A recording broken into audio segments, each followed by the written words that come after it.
E que Deus, nessa noite, possa falar aos nossos corações, amém? Pois o Senhor tem falado ao meu coração. E eu chego na noite que o pastor me convida para pregar, eu fico sentado ali, olhando tudo, né, observando a igreja, e logo hoje, que o tema é unidade, né? Sacrifício da unidade. Um dos objetivos nessa noite é no final nós sairmos daqui entendendo o que é que Cristo fez para que fôssemos unidos. O que foi que ele teve que abrir mão, ou o que foi que ele teve que se desapegar para sermos unidos no Senhor. Lá na empresa que eu trabalho, o presidente fala, ele disse que ser unido é diferente de ser integrado. Quando nós somos integrados, isso ele está falando de tecnologia, quando alguém comete um erro na entrada da mercadoria, como o sistema é todo integrado, lá no final, na contabilidade, chega tudo errado. E lá na empresa, para eu corrigir isso, eu tenho que ir lá na entrada da mercadoria, dizer para ele que ele errou, e ele tem que desfazer tudo o que ele fez e fazer de novo, para que eu possa receber certo. Aí quando eu chego lá e digo assim, meu colega, você errou aqui, eu preciso que você desfaça tudo. Ele fez, não pode, eu não errei, não posso ter errado. Eu disse, não, mas chegou alguma coisa errada lá para mim, então a origem é sua, alguma coisa aconteceu. Às vezes eu gasto tempo, pastor Firmino, tentando convencer que ele errou. E ele sabe que errou. Mas o problema é reconhecermos que erramos. E quando não reconhecemos, não tem unidade. Porque aí vira uma briga de quem está certo. Jesus, quando veio aqui, ele estava certo. Ele é a verdade. Mas ele não criou caso com isso. Ele simplesmente viveu a verdade. Ele simplesmente mostrou a todos o que significa viver a verdade. E o seu exemplo contagiou o mundo. Se falarmos de cristianismo, o cristianismo tem 2000 e poucos anos da chegada de Cristo. Claro que Deus fundou todas as coisas, mas falando de cristianismo, 2000 e poucos anos ele conquistou o mundo. Aqueles apóstolos viraram o mundo de cabeça para baixo, porque eles resolveram viver a verdade. Eles viveram Cristo. Mas eles tiveram problemas? Eles tiveram diferenças? Você conhece algum apóstolo que se desentendeu com outro? Será que Paulo não teve que chamar a atenção de Pedro? Meus amados, eles tiveram diversas diferenças, mas eles estavam unidos em Cristo. E eles não perderam o objetivo, o foco no reino. O meu objetivo é expandir o reino. O meu objetivo é falar de Cristo. O meu objetivo é pregar o Evangelho. Nós temos que chegar num acordo, mas nós não podemos perder o nosso foco. Era isso que eu queria conversar com vocês hoje à noite. E eu queria falar no texto de Filipenses. Antes de colocar o texto aí na frente, essa mensagem, eu preparei essa mensagem, não foi essa mensagem, eu modifiquei muita coisa, mas eu preguei mais ou menos um pouquinho dela na LL Imóveis, quem conhece? Ali em Parnamirim. uma irmãzinha me chamou para pregar lá, ela sempre proporciona isso uma vez por mês. As portas daquela empresa se abrem para o Evangelho. Eu já tinha negado uma vez o convite dela, mas dessa vez, porque o convite dela é às 5 horas, eu saio às 5h30, né? E lá, meu amigo, quer dizer, eu saio às 5h30 não, né? O meu horário é até 5h30, mas eu sempre saio depois. Para eu estar lá às 17, eu teria que sair antes.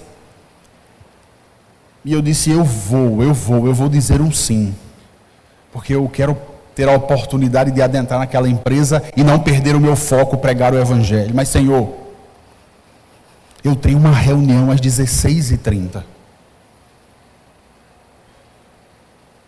E eu conversei com todos da reunião e disse, pessoal, vamos ser objetivo nessa reunião. Não, desculpe, às 16 horas, porque às 16h30 eu preciso sair.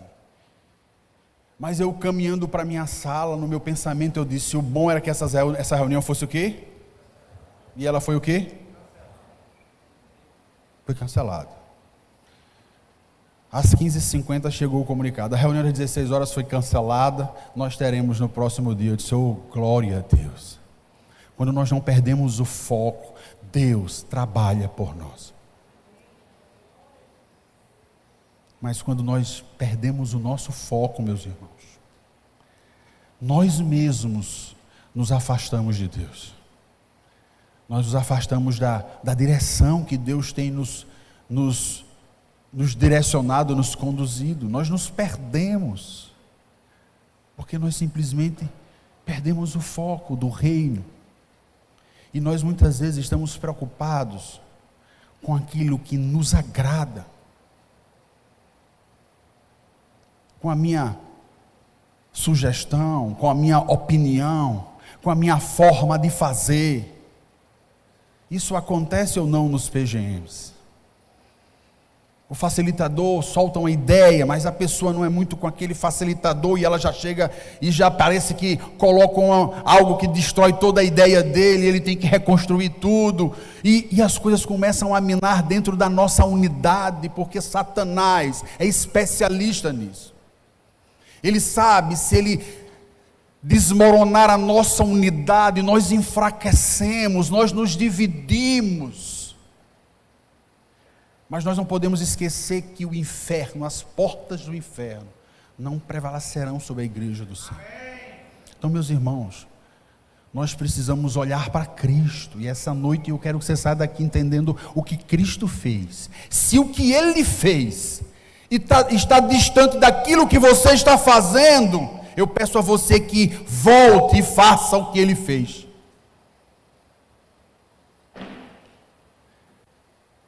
E acredite, você será abençoado. E às vezes nós esperamos ser abençoado. Quando eu digo que ser abençoado, eu acho que herdar o céu já é uma grande bênção. E às vezes o que Deus tem preparado para nós não é aqui. E nós sabemos que não é aqui. Não é verdade? Ele disse em João 10 que nós teremos vida em É aqui? Se viver 100 anos é abundante para você, amado. Eu escutei uma história uma vez, um pastor que pegou uma corda e levou essa corda até o palco. Não sei quantos ouviram esse exemplo, já viram na internet. E ele pintou um pedacinho dessa corda de azul. Pintou um pedacinho dessa corda de azul. E a outra corda, ela saía do palco, passava pela cortina e ia embora. E ele disse o seguinte: esse pedacinho azul é a sua vida. E o resto dessa corda é a vida com Deus. E muitas vezes nós estamos trocando o resto da corda pelo pedacinho azul da corda. Nós queremos viver intensamente esse pedacinho. E esquecemos que o que Ele tem preparado para nós, nem olhos viram e nem ouvidos ouviram. E nós temos que almejar por isso, pelo resto da corda. Esse pedacinho aqui, meus amados, é temporário. Passa rápido. É como uma nuvem. A carne é como a erva. Quando a erva murcha, a sua glória se esvai. Assim somos nós. Nossa vida é passageira. E Paulo, em Filipenses, tenta mostrar isso para os irmãos. Para mim, a carta de Filipenses, o tema central da carta de Filipenses é unidade. Unidade em Cristo. Paulo investe muito do seu tempo falando sobre unidade. Paulo começa o capítulo 1 falando do seu sofrimento, da sua prisão. Lá no final do capítulo 1, ele conclama os irmãos a viver de modo digno o evangelho e a serem unidos de alma, firme na fé, uma só atitude em meio às lutas. Depois ele começa em Filipenses capítulo 2 dizendo o seguinte: olhe, se tem alguma motivação de Cristo em você, se tem o amor, se tem o Espírito de Deus, pensem da mesma forma.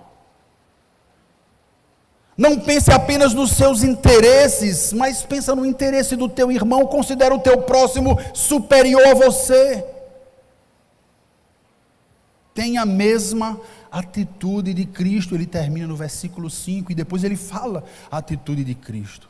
No capítulo 3, Paulo fala sobre os falsos profetas, aqueles que estavam preocupados com a circuncisão. Paulo disse que nós é que adoramos a Deus de verdade, porque nós não levamos em conta os sentimentos da carne ou a lei da carne. Paulo fala da sua vocação: eu prossigo para o soberano alvo da minha vocação, que é Jesus Cristo. No capítulo 4, Paulo volta a falar de unidade. Evódia e Síntique, Epafrodito ajuda essas duas irmãs que são de fundamental importância no evangelho. Alegrai-vos, mais uma vez eu digo, alegrai-vos na obra do Senhor. E ele praticamente termina com aquele versículo que é famoso na igreja e é poderoso: finalmente, irmãos, tudo que é honesto, tudo que é verdadeiro, tudo que é justo, tudo que é puro, tudo que é amável, tudo que é de boa fama, se alguma virtude e louvor há nisso, seja isso que ocupe o vosso pensamento. Amados, na minha mente e na sua mente tem que estar tudo que é puro, que é verdadeiro, que é honesto, que é amável. Então a nossa mente tem que estar repleta de quem? Porque eu só conheço uma pessoa que tem todas essas características: que é honesto, que é verdadeiro, que é puro, que é justo, que é amável e que tem boa fama, bom conceito. Então Paulo está dizendo: Cristo tem que habitar na tua mente, para que nós sempre pensamos nestes valores, porque Cristo é esses valores para nós.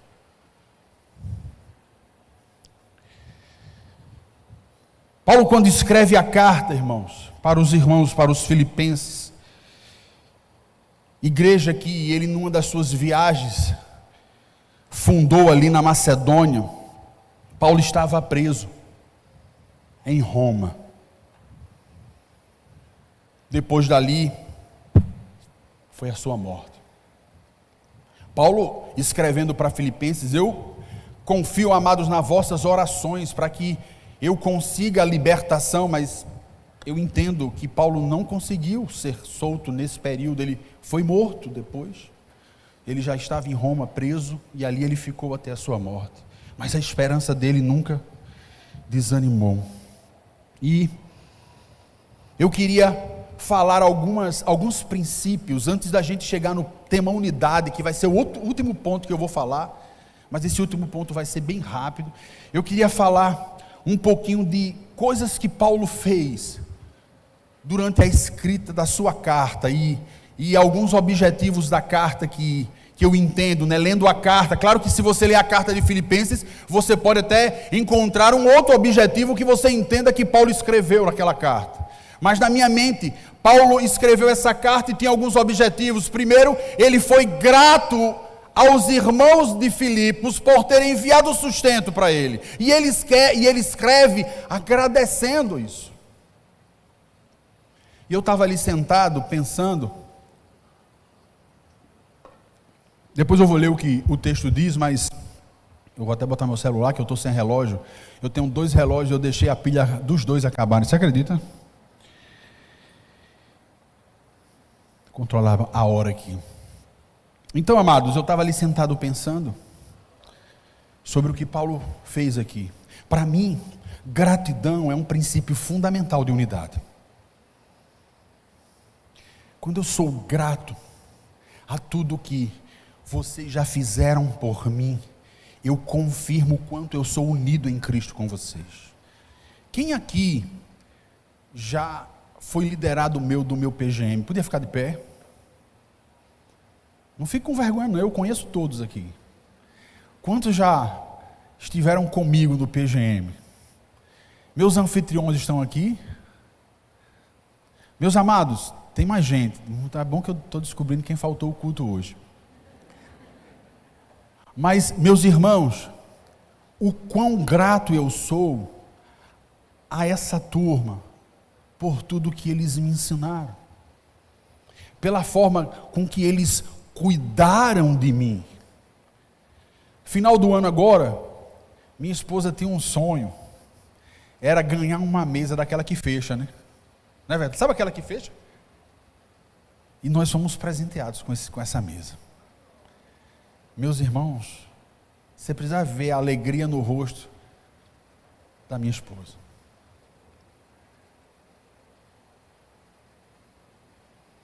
Meus irmãos, eu sou grato pela vida deles. Eu sou grato pela vida da nossa igreja. Porque a vida de vocês tem abençoado a minha vida.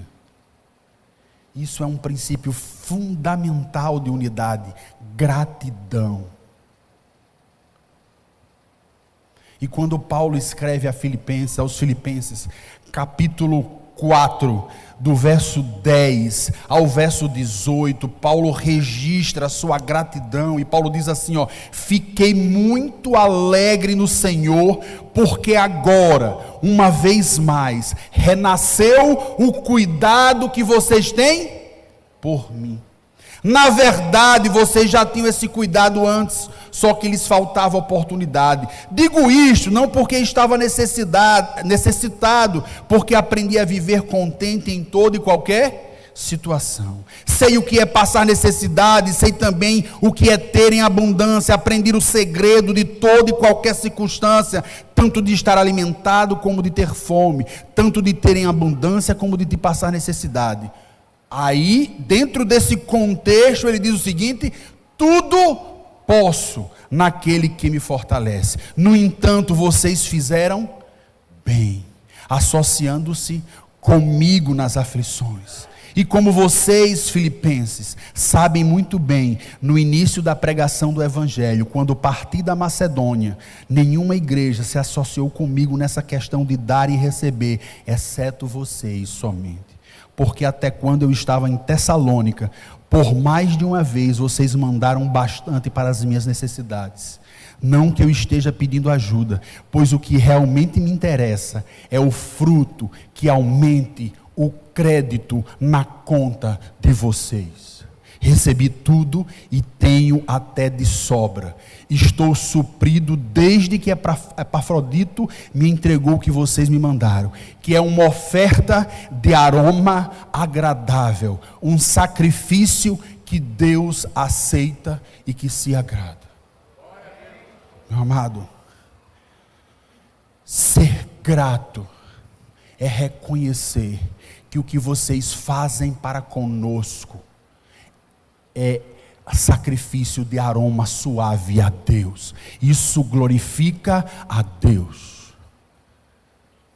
Cuidar dos vossos líderes glorifica a Deus. E nós precisamos ser gratos, porque isso é um princípio de unidade em Cristo. Nós reconhecermos o cuidado que vocês têm conosco. Paulo nos dá um exemplo aqui. Um exemplo de gratidão aos de Filipenses. Paulo estabelece esse princípio fundamental da unidade, a gratidão.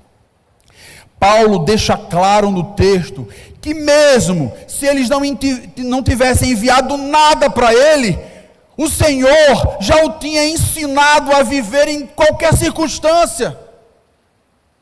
Paulo já sabia o que fazer. Paulo fazia tendas quando não havia nada, mas o que Paulo quer deixar claro para eles é que o fato de cuidar agrada a Deus. Amados, sermos unidos em Cristo, cuidar um dos outros, agrada a Deus, é aroma suave a Deus. Quando nos preocupamos com o nosso amado que está sofrendo, quando sofremos junto com ele, quando o visitamos, quando estamos do lado dele. Amado, eu fiquei internado do Covid, fiquei muito mal. E no primeiro dia que eu me internei, o médico disse: olha, você já está no 10º dia, você pode ter acompanhante. Imagine, um doente de Covid, quem queria ir ficar comigo? Você queria, pastor Firmino? Agradeço, ele disse, agradeço muito. Foi difícil. Eu precisava de alguém para fazer xixi. Eu não conseguia caminhar. Minha irmã não pôde ir naquele momento. E de repente eu estou no meu quarto e quem entra é meu anfitrião. O que você está fazendo aqui, amado? Eu estou com Covid. Ele disse, eu vim cuidar de você. E eu estava sentado, todo amarrado, com oxigênio. E ele fez, meu irmão, como você vai fazer xixi? A preocupação dele é você que vai me ajudar. É mesmo, amado? Eu disse, tem um bico de papagaio ali que você vai pegar para eu fazer xixi. E quando ele chegou, o ar-condicionado estava sujo. E ele foi lá, disse, olha, eu quero que você limpe o ar-condicionado. Ele está com Covid, sem respirar, e esse ar-condicionado sujo. Ele foi brigar pelos meus interesses, lembra? Não cuida só dos teus interesses, cuida do próximo. Isso é unidade, isso é amor, amados. Amados, nós somos um em Cristo Jesus. João 17, qual era a preocupação de Cristo em João 17? Eu quero que vocês sejam um, como eu sou, com o Pai. Porque eu quero que quando o mundo olhe para vocês, eles me vejam em vocês pelo amor que você tem entre uns com os outros. Cristo tem que, olha, o mundo tem que entrar nessa igreja e ver em nós Jesus Cristo. Porque amamos uns aos outros. Então Paulo está dizendo, obrigado, porque vocês entenderam que cuidar é fundamental na unidade da igreja. E eu quero deixar minha gratidão, que também é um princípio de unidade.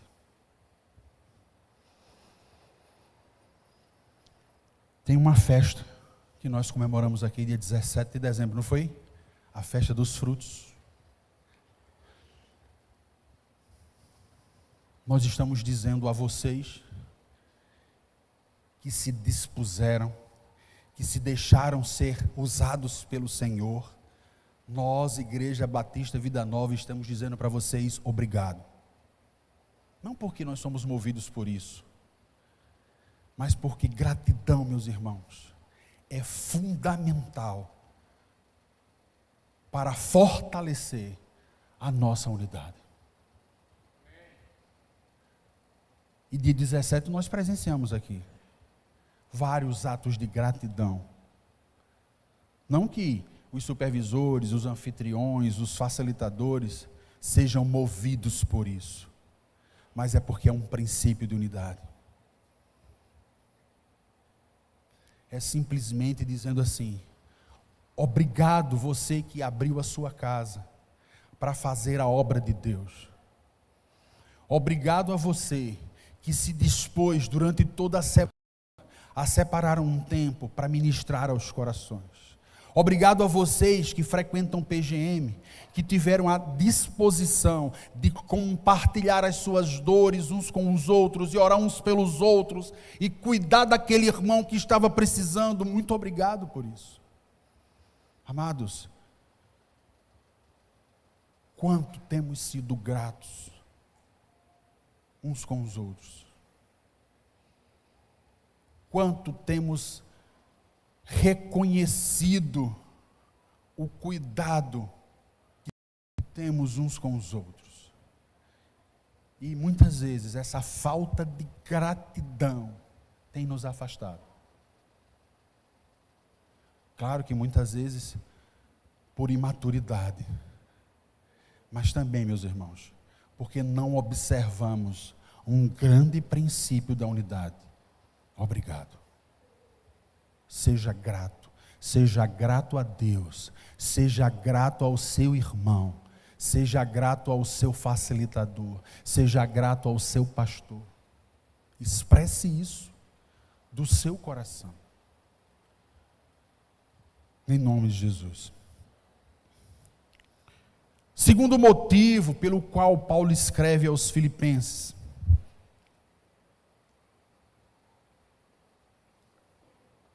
Paulo recebeu a visita. Os irmãos mandaram uma pessoa para apoiar Paulo em sua prisão, mas Paulo mandou de volta. Então ele escreve para explicar o porquê estava enviando ele de volta. Paulo estava explicando porque estava enviando ele de volta para dar uma satisfação aos irmãos, para os irmãos não ficarem com raiva. Eu mandei Epafrodito lhe ajudar, tu está mandando ele de volta. Não. Sabe o que aconteceu? Epafrodito foi levar o auxílio dos filipenses a Paulo. E disse que Epafrodito ficou muito doente. Ele quase morreu nessa doença. E diz o texto, eu não sei como, mas os de Filipos souberam que Epafrodito estava muito doente, e eles ficaram o quê? Preocupados. Eles ficaram tristes. E Epafrodito ficou angustiado de tanta saudade dos irmãos. Aí Paulo escreve e diz bem assim: eu estou mandando Epafrodito para vocês, porque eu estou preocupado com o coração de vocês. Eu estou preocupado porque vocês estão preocupados com ele. E eu também estou preocupado com Epafrodito porque ele está sentindo muita saudade de vocês. Sabe qual é o outro princípio da unidade? Cuidado mútuo. Eu cuido de você e você? Estavam cuidando de Paulo e Paulo também estava preocupado com eles. Por isso que Paulo escreve para eles: por que está mandando Epafrodito de volta? Eu estou preocupado com vocês, meus irmãos. E aquilo era verdadeiro. Vocês estão tristes porque eles estão aqui, porque ele está aqui, porque ele quase morreu. E eu também estou preocupado com Epafrodito porque ele está sentindo muita saudade de vocês. Mas será, meus irmãos, que Paulo preso não estava precisando dele ali? Estava. Mas Paulo não estava pensando apenas nos seus interesses. Ele estava pensando no interesse deles. Isso é cuidado mútuo. Eu não penso apenas nos meus, eu penso nos seus interesses também. Eu me preocupo com você também. Você cuida de mim e eu cuido de você. Meus irmãos, isso é unidade. Cuidado mútuo.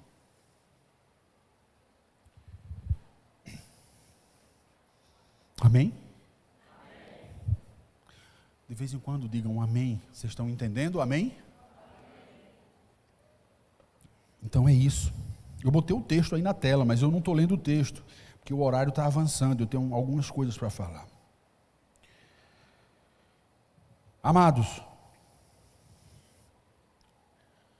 se preocupar com o teu irmão deve fazer parte do seu dia a dia, porque você é unido com ele.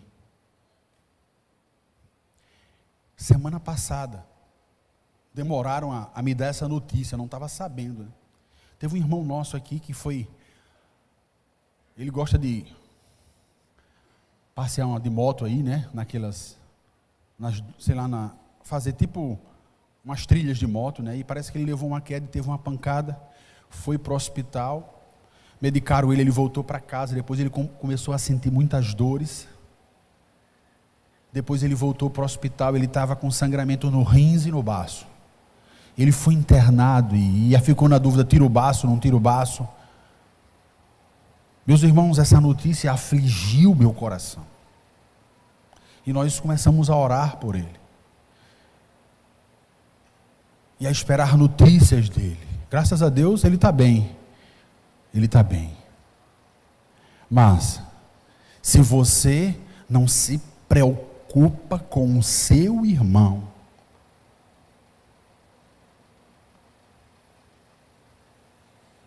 sua unidade está fragilizada. O seu amor está distante disso. Amados, cuidar do outro é se preocupar. E eu não estou falando só dentro da nossa família, não. Eu tenho um conceito diferente de próximo, sabe? Eu não acho que minha esposa é o meu próximo, não. Você pode até não concordar comigo. A Bíblia diz que ela é carne da minha carne, ela é osso do meu osso. Diz que um certo homem perguntou a Cristo, né, um escriba lá, um estudante da Bíblia, Senhor, o que é que eu faço para herdar o céu? E Jesus Cristo disse para ele o quê? Vai lá e cumpre a lei, né?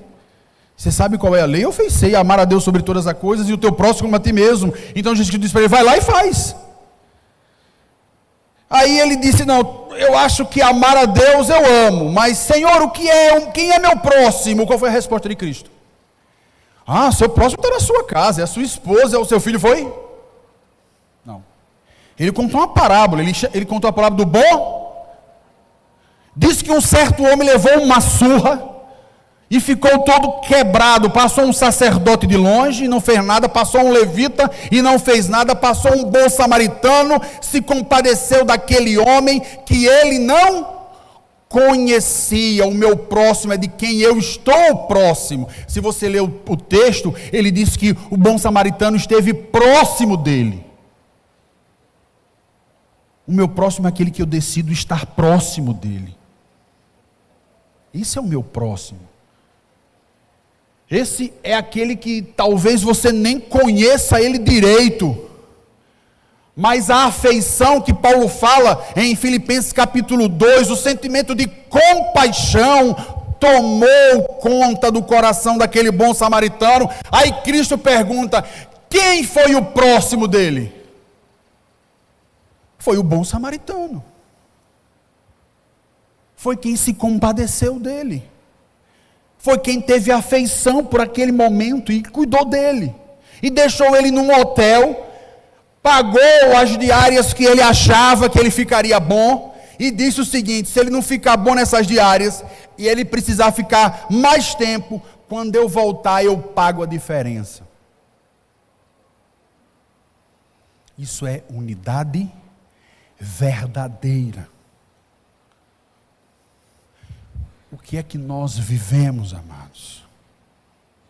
A verdadeira unidade que Cristo espera de nós, que Cristo rogou em João 17, que fôssemos um, como Ele é com o Pai. Ele disse, Pai, tudo que é meu é seu, e tudo que é seu é meu.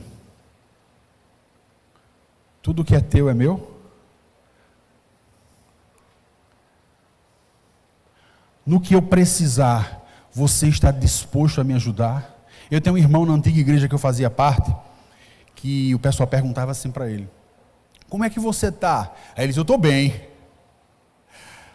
Pergunta retórica, né? A pergunta que você não quer a resposta, né? Aí ele disse, Fabiano, eu vou mudar. Chegou o irmãozinho e fez, e aí como é que você está, meu irmão? Eu estou mal. Eu estou com muita dificuldade. Aí quando ele começou a compartilhar, eu falei, irmão, vamos marcar um dia para a gente conversar. Olha, eu estou muito apressado agora. Eu vou precisar sair, mas vamos marcar um dia para a gente conversar. Você está interessado mesmo como eu estou? E se eu disser que eu não estou bem, você tem tempo para me ouvir? A sua agenda está desocupada? Você está disposto para cuidar de mim? Você já pensou nisso?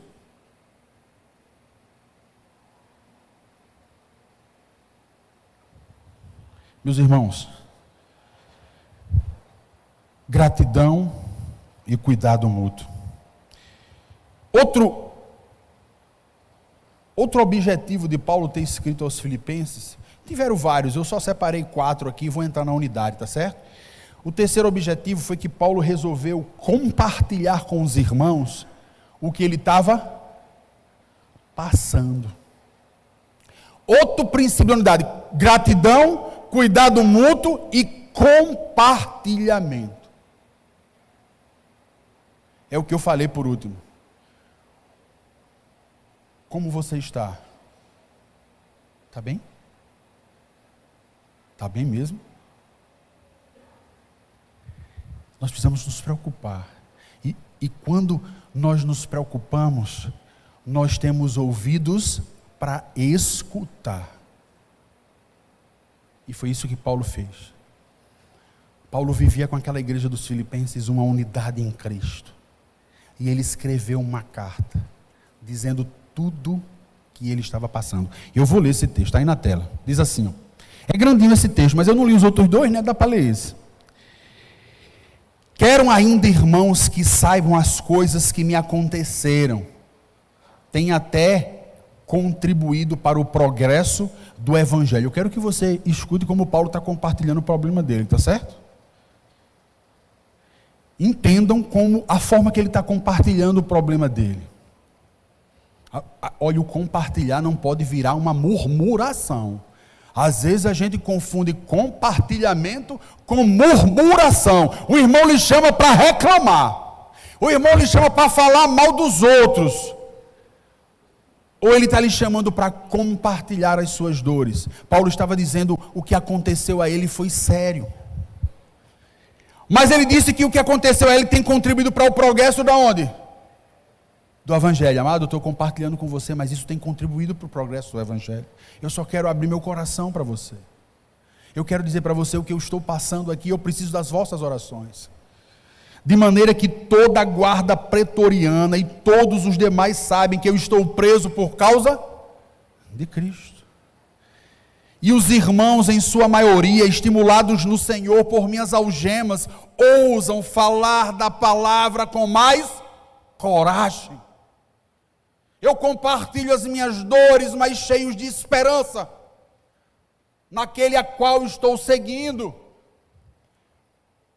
É verdade, olhe o que as pessoas estavam fazendo com Paulo. É verdade que alguns proclamam Cristo por inveja e rivalidade, mas outros o fazem de boa vontade. Estes que fazem de boa vontade, o fazem por amor, sabendo que estou incumbido da defesa do Evangelho. Aqueles que fazem por rivalidade, porém, pregam Cristo por interesse pessoal. Algumas versões dizem assim, por ambição egoísta. Nós vamos ver lá na frente que a ambição egoísta destrói a unidade na igreja. Mas aqueles, porém, pregam por interesse pessoal, não de forma sincera, pensando que assim podem aumentar meu sofrimento na prisão. Tu acredita que a pessoa estava pregando Cristo só para que as autoridades lembrassem que isso era culpa de quem? De Paulo, e que ele continuasse o quê? Preso. Isso é pensar nos seus interesses.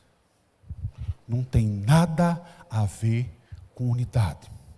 Paulo está compartilhando as suas dores. Mas Paulo diz, mas que importa? Uma vez que, de uma forma ou de outra, Cristo está sendo o quê? Pregado.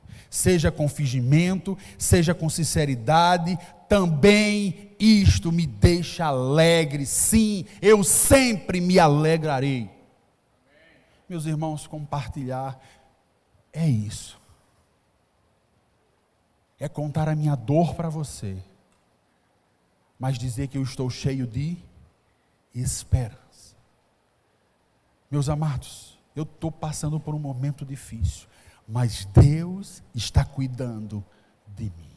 Eu estou preso, e todos sabem que as minhas algemas é por causa de Cristo. Mas tem irmãos que por causa dela não deixam de falar com ousadia do Evangelho. Compartilhar com esperança. Compartilhar as suas dores e as suas angústias. Entendendo que Cristo está nesse negócio. E não é por isso que eu não vou cuidar de você. É sim um princípio de unidade, o compartilhamento. Porque isso só vai confirmar a necessidade que eu tenho de cuidar de você, que é um grande servo de Deus e que tem visto Deus mesmo em meio às suas dificuldades. Quando for compartilhar a tua vida com alguém, não te esqueças de onde tu estás fundamentado, para que isso não vire murmuração, para que isso não vire reclamação.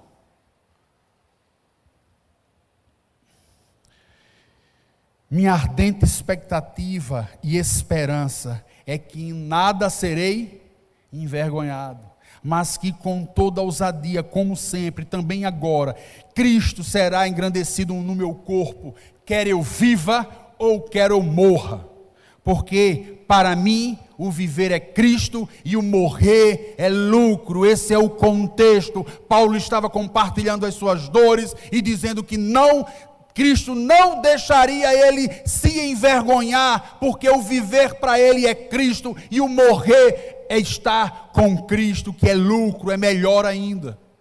Se eu estou aqui, eu vivo para Cristo, e se eu morro, eu estou com Cristo.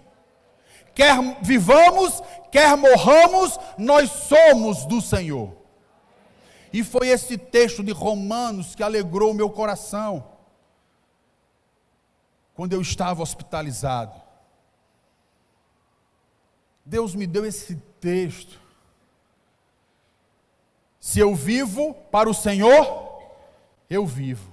Se eu morro para o Senhor, eu morro. Então, quer vivamos ou quer morramos, nós somos do Senhor. Se isso não te faz prosseguir, mais nada te fará. É isso que Paulo está dizendo.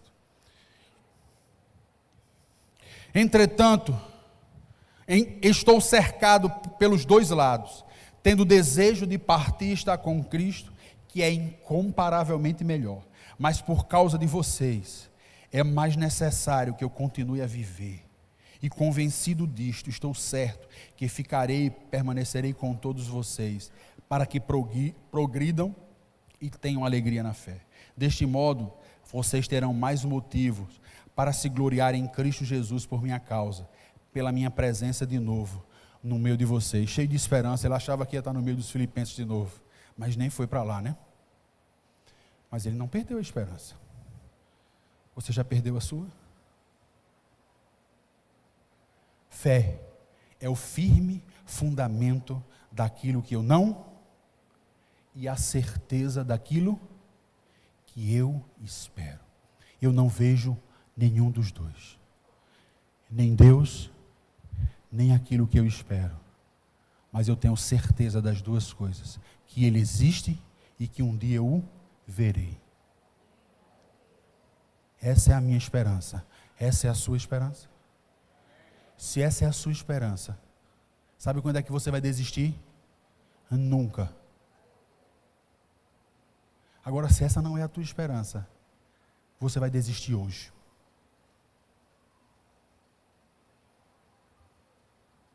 Tua casa está firmada na areia. Vai vir um vento, a chuva, e logo ela vai cair. Mas se você está fundamentado na rocha, o vento vai soprar, a chuva vai cair, e você continuará firme. Jó disse: eu sei em quem tenho crido. Ele tinha uns amiguinhos bem legal, né? Querendo tirar a sua esperança. Mas ele disse: o meu Redentor vive.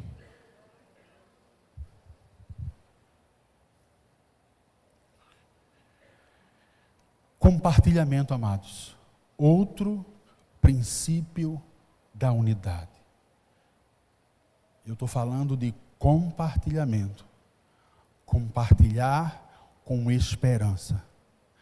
Sabendo em que estamos fundamentados. Se você não fizer isso, é pura murmuração. É pura reclamação. E muitas vezes nós achamos que estamos compartilhando, estamos reclamando.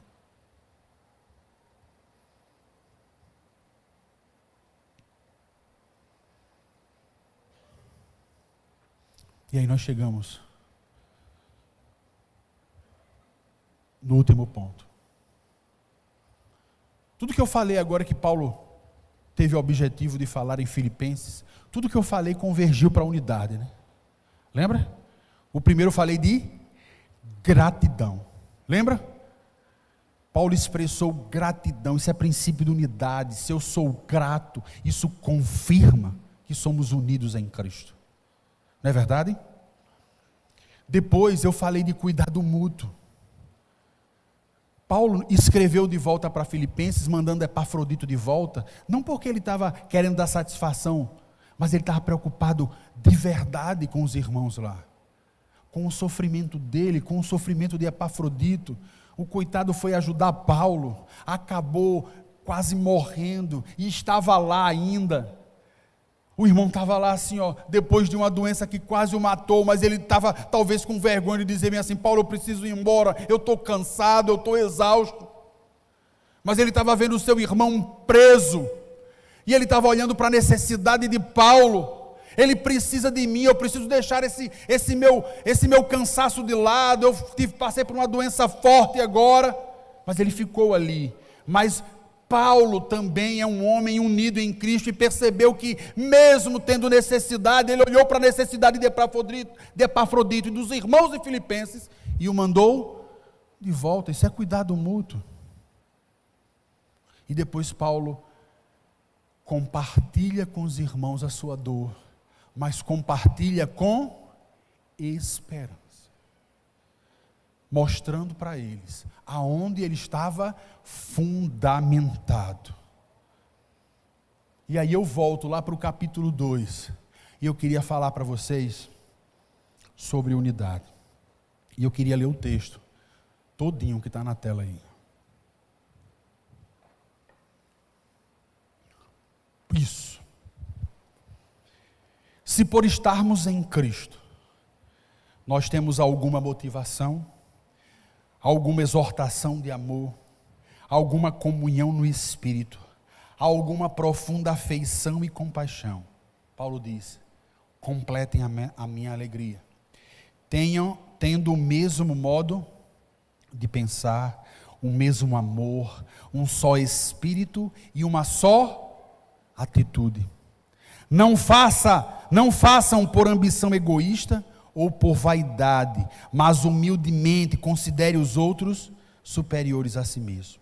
Cada um cuide não somente dos seus interesses, mas também dos interesses dos outros. Seja a atitude de vocês a mesma de Cristo Jesus, que embora sendo Deus, não considerou o ser igual a Deus algo a que devia apegar-se, mas esvaziou-se a si mesmo, vindo a ser servo, tornando-se semelhante aos homens, e sendo encontrado em forma humana, humilhou-se a si mesmo, e foi obediente até a morte, e morte de cruz.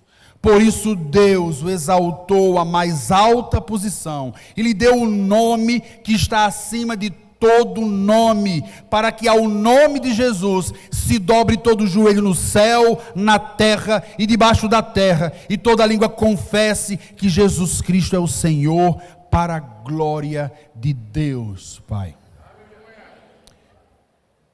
Paulo está conclamando àquela igreja que sejam unidas, e está dando como exemplo quem?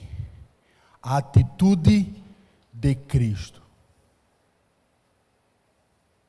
o que Cristo fez para que pudéssemos gozar dessa unidade. E eu queria dividir esse texto em duas partes. A primeira parte eu vou chamar as marcas da unidade. Paulo deixa escrito algumas marcas da unidade. As duas marcas da unidade que Paulo deixa nesse texto, a primeira marca é o amor ao. E depois a segunda marca, ele diz que temos que ter a mesma. Eu vou dizer que você é unido com esta igreja em Cristo, se você tem a mesma atitude de Cristo. A Nova Almeida atualizada, nesse versículo 5, eles dizem assim: nós temos que ter o mesmo modo de pensar de Cristo. Já nessa versão da NVI, ele diz que eu tenho que ter a mesma atitude. Então, modo de pensar não tem nada a ver com uniformidade de pensamento. A partir de agora, nós temos que pensar a mesma coisa. Eu não posso ter diferença. Eu posso ser diferente do senhor? Não posso. Não, Paulo não está dizendo isso. Modo de pensar tem a ver com atitude gerada, como eu interpreto o problema, ou o caso, ou algo que está impedindo a nossa unidade. Isso, amados, é o que Paulo está dizendo para nós. Vamos continuar. Dividimos aqui, nós vamos falar do amor ao próximo. Porque esse segundo ponto, nós temos que ter a mesma atitude de Cristo. Ele vai me levar ao último ponto da mensagem, que é o tema da mensagem: sacrifício da unidade. Eu só posso falar em eu e você termos a mesma atitude de Cristo, se eu disser para você qual foi a atitude de Cristo. Então, o meu último ponto vai explicar essa letra B. Está todo mundo entendido? Amém, gostei. Eu vou falar agora do primeiro ponto, o amor ao próximo. Essa letra B, eu já vou pular para o outro ponto. Se você entendeu o outro ponto, você já respondeu essa aqui. Eu vou saber a atitude de Cristo, então eu vou saber que eu tenho que imitá-lo. Então está explicado a letra B. Beleza? Matemático é assim. Viu? Mas vamos lá. Paulo diz assim, se por estarmos em Cristo nós temos alguma motivação, alguma exortação de amor, alguma comunhão no Espírito, alguma profunda afeição e compaixão, completem a minha alegria. Lembre do que eu falei, quando Paulo termina o capítulo 1, para ir para o 2, ele está dizendo assim, vivam de modo digno do Evangelho, estejam firmes em um só espírito, em uma só alma, lutando juntos pela fé do Evangelho, em nada se sintam intimidados pelos adversários, vocês receberam a graça de sofrer por Cristo. Aí ele começa o capítulo 2, então, se você está em Cristo, alguma motivação você tem, não? Ou não? Alguma motivação você tem. Ou seja, você tem motivo suficiente para amar, sabe por quê? Porque você tem o mesmo amor. Romanos capítulo 5, o amor de Deus foi derramado em nossos, pode completar, em nossos corações. Temos unidade no Espírito, nós temos o Espírito de Deus, nós temos o mesmo Espírito habitando em nós. E ele termina: nós temos carinho, nós temos afeição, nós temos compaixão. Você está em Cristo? Você tem motivação para amar. Você tem exortação de amor para com o seu irmão, porque você tem o mesmo Espírito. E você tem afeição, e você tem compaixão, porque Cristo está em nós. Aí Paulo diz: então, completem a alegria, o que é que vocês estão esperando? Vão, pratiquem isso. Lembra lá o que ele disse para aquele homem que chegou lá, intérprete da lei? Então vá. Você não sabe o que é amar o próximo? Eu não disse para você quem é o próximo? Então vá e faça isso. Esse é o problema. Vá e faça isso. Aí Paulo fala de algumas marcas de amor ao próximo. Ele diz bem assim: tenham o mesmo modo de pensar. Eu já falei, o mesmo modo de pensar. Paulo não está dizendo, ninguém pode pensar diferente. Temos que ter uniformidade de pensamento, não. Ele está nos dizendo aqui, temos que ter mútua disposição de trabalharmos juntos e de servirmos uns aos outros, mesmo pensando diferente. Ter o mesmo modo de pensar e não perder o foco. E eu fiquei perguntando, onde é que a Bíblia tem um exemplo desse?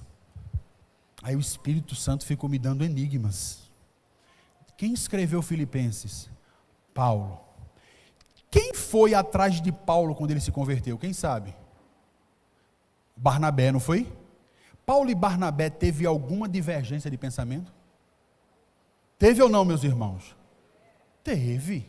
Eles fizeram uma viagem com João Marcos e João Marcos o abandonou, não foi? Quando eles foram fazer a segunda viagem, Paulo queria levar João Marcos. Eles tiveram uma discussão, eles pensaram diferentes, mas o seu modo de pensar, a sua atitude, a forma com que eles resolveram aquilo foi como?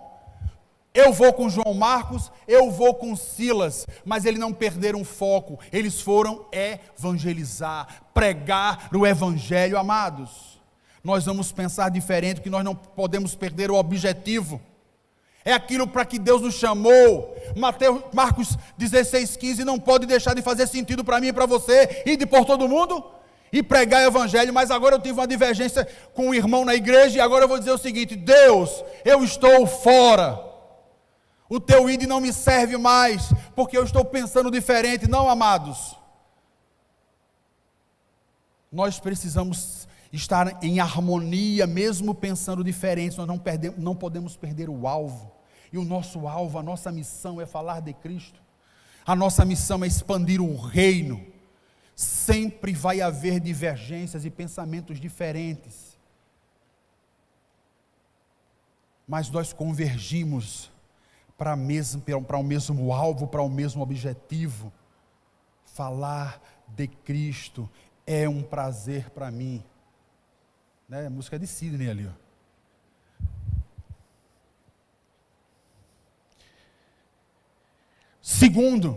Segunda marca do amor ao próximo é a ausência de ambição egoísta. Versículo 3: nada façam por ambição ou egoísta ou por vaidade. Meus amados, a ambição egoísta são as inimigas mortais da unidade e da harmonia da igreja. Lembra Filipenses 1:17? Filipenses 1:17, Paulo diz que existiam pessoas pregando por ambição egoísta, por interesse próprio, para que ele continuasse preso. Amado, quando nós temos ambição egoísta dentro da igreja, é porque nós estamos pensando nos nossos próprios interesses. Nós não estamos pensando no interesse do reino. Isso não pode fazer parte da nossa unidade com Cristo. Isso não pode fazer parte do amor ao próximo. Você precisa pensar no interesse dele. Não, a Bíblia não está dizendo que você não vai pensar no seu. Ela diz, não cuide apenas dos seus interesses, mas dos interesses do teu próximo. Terceira marca, humildade. Atitude que leva à unidade cristã. É a atitude da pessoa que não está cheia de si, mas sabe avaliar-se corretamente. A humildade é uma marca da unidade, do amor ao próximo. E aí Paulo termina dizendo assim: considerem os outros superiores a si mesmo. Paulo não está dizendo que todas as pessoas são superiores ou ela tem talentos maiores que o meu, mas o amor cristão, considera o próximo digno de tratamento preferencial. Os interesses dele também me interessam. O que ele está passando também mexe comigo. As dores que ele está sentindo, eu sinto com ele. Isso é unidade em Cristo.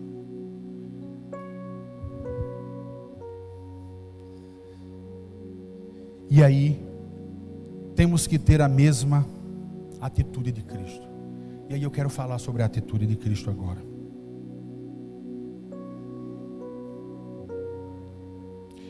Meus amados, a partir do verso 6,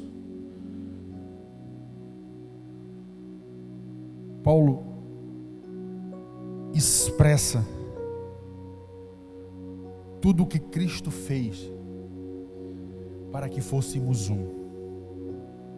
Eu até acho que ele deveria ter terminado o livro com esse texto, mas ele resolveu fundamentar a unidade no início, para depois continuar escrevendo. E ele começa assim: Paulo volta para os irmãos e diz qual foi a atitude de Cristo. Preste atenção. Ele diz tudo o que Cristo deixou, tudo o que ele fez, e o que ele recebeu por ter feito isso, e qual será a nossa atitude diante de tudo que ele fez. E ele começa o versículo 5 para contextualizar melhor e diz: seja a atitude de vocês a mesma de Jesus Cristo. Aí ele vai no versículo 6, que embora sendo Deus, não considerou que o ser igual a Deus era algo que devia apegar-se. Jesus Cristo, Paulo não está dizendo que Jesus Cristo estava abrindo mão do que ele é. Entenda, ele resolveu não considerar esse fato, esse seu atributo, como algo que impediria nosso relacionamento com ele. Ele decidiu que usaria seu atributo nos momentos em que fosse necessário, para confirmá-lo como enviado de Deus para a salvação de todo aquele que nele crê. E é interessante que Cristo fez isso. Eu só me lembro de 3 momentos em que Cristo usou esse atributo de Deus. Eu não estou falando de cura, eu estou falando do atributo de dizer que ele é Deus. Ele não se apegou a isso. Lembra lá no Monte Sinai, quando Deus aparecia no monte, que o monte tremia, o que é que o povo sentia? Medo. E dizia a Moisés: vá você falar com ele. Aí o que Cristo fez? Se tornou homem, igual a mim e a você, e se relacionou comigo e com você, para que nós não tivéssemos medo, nós nos relacionássemos com ele. Isso é que é fantástico. Então, meus irmãos, eu só me lembro 3 passagens em que ele se intitulou como Deus. Primeira passagem, que eu considero que ele se intitulou como Deus, com a mulher samaritana, lembram? Ele disse algo para aquela mulher, algo especial, que a fez entender que ele era diferente de todos os homens. Algo que aquela mulher disse: este homem disse tudo sobre a minha vida, e tudo não se restringia apenas aos 5 maridos que ela teve, mas eu tenho certeza que Cristo disse algo que foi direto no coração dela, que ela disse: ele é o Messias, ele é Deus. segundo texto que eu me lembro que Cristo fez isso, foi quando ele curou o paralítico que desceu do telhado, lembra? Deus disse para ele: perdoados estão os teus. Aí um daqueles fariseus disse bem assim: só quem pode perdoar pecado é quem?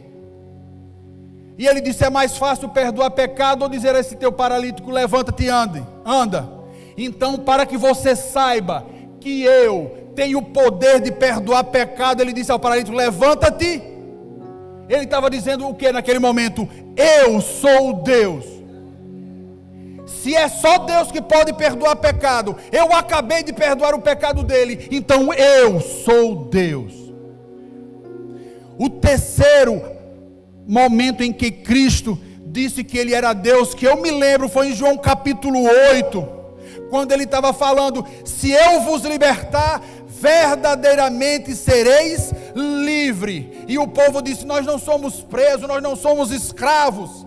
E depois ele fala de Abraão, e ele disse bem assim: antes que Abraão existisse, eu sou. Foram os 3 momentos que ele se intitulou como Deus, mas eu não me lembro de nenhum outro. E Paulo disse que ele não se apegou a isso para que pudéssemos ser um. Continuando, versículo 7: mas esvaziou-se a si mesmo, vendo a ser servo, tornando-se semelhante aos homens. Meus irmãos, Jesus se esvaziou de quê? Meus irmãos, ele se esvaziou eu anotei várias coisas. Ele se esvaziou da sua majestade, do seu trono. Ele se esvaziou da sua posição, da sua glória. Mais profundo, ele se esvaziou da sua eternidade, da sua condição de não sentir dor, da sua condição de não sentir fome, de não sentir sede, de não sentir cansaço. Ele se esvaziou disso tudo para estar entre nós, para que fôssemos unidos em Cristo. E você não quer se esvaziar de quê? Porque orgulho, egoísmo, prepotência não enche ninguém. Se somos cheios de vaidade, na verdade nós somos vazios. O único ser que era cheio aqui era Cristo, e ele se esvaziou de tudo para que fôssemos um. É isso que Paulo está dizendo. Do que temos nos esvaziado para sermos um em Cristo. O que tem te impedido, amado, de ser unido comigo, de ser unido com o povo de Deus, de ser unido com a igreja, de ser unido com Deus? Eu não quero citar nada. Pense, olhe para dentro de você. É os seus conceitos, é os seus princípios, é a sua doutrina. Amado, se esvazie disso, se encha de Cristo, porque Cristo se esvaziou da sua glória. E o versículo 8 diz assim: ele se esvaziou da sua glória, mas não parou por aí. Ele se tornou homem como nós. O texto diz que ele, sendo encontrado na forma de homem, ele se humilhou. Sabe o que é se humilhar? Ele se tornou igual a nós. Se o que diferenciava ele de nós era o fato dele ser Deus, agora nada mais nos diferencia dele. Ele é homem como nós, mesmo sendo Deus. O que ele não levou em conta enquanto estava aqui. Amados, ele desceu da sua glória. Ele se tornou como nós, para que pudéssemos estar aqui hoje, para que pudéssemos ter acesso a Deus. Cristo se submeteu a Deus, porque o texto continua, e ele foi obediente até a morte. Hebreus 5:8 diz que ele aprendeu a obediência através do sofrimento. E a Bíblia diz que ele foi fiel até o fim, ele não perdeu o foco, ele não satisfez a sua vontade, ele preferiu que permanecesse a vontade de Deus, mesmo expressando a sua. Getsemane: Senhor, se possível for, passa esse cálice de mim, mas que seja feita a tua vontade. Qual a nossa escolha? E eu gostaria de terminar dizendo o que ele recebeu por conta disso, e qual vai ser a nossa atitude diante de tudo que ele fez. Aí Paulo termina: por isso o quê? Por ele ter não se apegado ao seu atributo de ser Deus, por ele ter se esvaziado, por ele ter se tornado homem, servo, humilhado e obediente até a morte. Por isso, Deus o exaltou à mais alta posição. Na realidade, essa posição já era dele.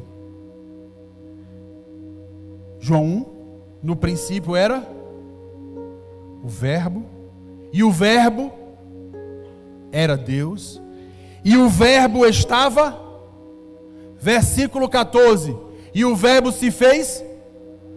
Quem é esse Verbo? E habitou entre nós, e vimos a sua glória, como a glória do unigênito do Pai. Deus o restituiu à mais alta posição. Jesus está retornando à posição que já era dele, mas agora de uma forma diferente, não mais só como Deus, mas também como homem. Sabe por quê? Ele foi o único homem a adentrar no céu como merecedor, sem pecado. Ele abriu os portais eternos. Cristo entrou no céu como merecedor do céu. Nós não somos merecedores do céu. E Salmo capítulo 24, para mim é fantástico. Olha o que diz Salmo capítulo 24: quem subirá ao monte do Senhor? Quem há de permanecer no santo lugar? O que é limpo de mãos e puro de coração, que não entrega a sua alma à falsidade, nem faz juramentos com intenção de enganar. Este receberá a bênção e a justiça do Deus da sua salvação. Esta é a geração dos que o buscam, dos que buscam a face do Deus de Jacó. Aqueles que creem em Deus fazem parte dessa nova geração. Mas nós só entramos no céu, meus irmãos, a partir do verso 7, porque Cristo entrou primeiro. Imagine a cena do Salmo 24. Cristo está chegando no céu, os portais estão fechados, e os anjos estão lá no muro do portal, e ele diz assim: levantem as suas cabeças, ó portais, levantem-se, ó portais eternos, para que entre o Rei da Glória. Aí os anjos perguntam: quem é o Rei da Glória? Ele faz: eu, o Senhor forte e poderoso, o Senhor poderoso nas batalhas. E aí ele diz de novo: abram-se os portais eternos, levante as suas cabeças, para que entre o Rei da Glória. Aí perguntam de novo: quem é o Rei da Glória? Aí ele termina: o Senhor dos Exércitos. Ele é o Rei da Glória. Meus amados, foi Ele que abriu os portais eternos, como homem, para que eu e você pudéssemos entrar depois dele. Foi o seu sangue que me deu acesso ao céu. Foi isso que Jesus Cristo fez, para que eu e você fôssemos um. Sacrifício de unidade. Aí eu volto para o verso 5. Nós temos que ter a mesma atitude de Cristo. E essa foi a atitude de Cristo. Ele se esvaziou de si mesmo. Ele deixou a sua glória, a sua majestade, o seu trono. Ele deixou a sua posição de rei e se tornou servo.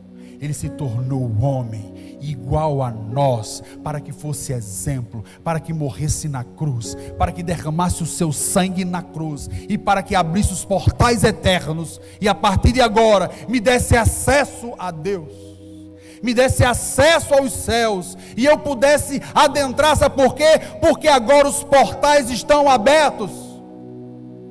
Ele retomou a sua posição, a mais alta posição, porque Deus lhe deu um nome que está acima de todo nome. E aí nós encerramos com o que eu e você vamos fazer diante disso tudo.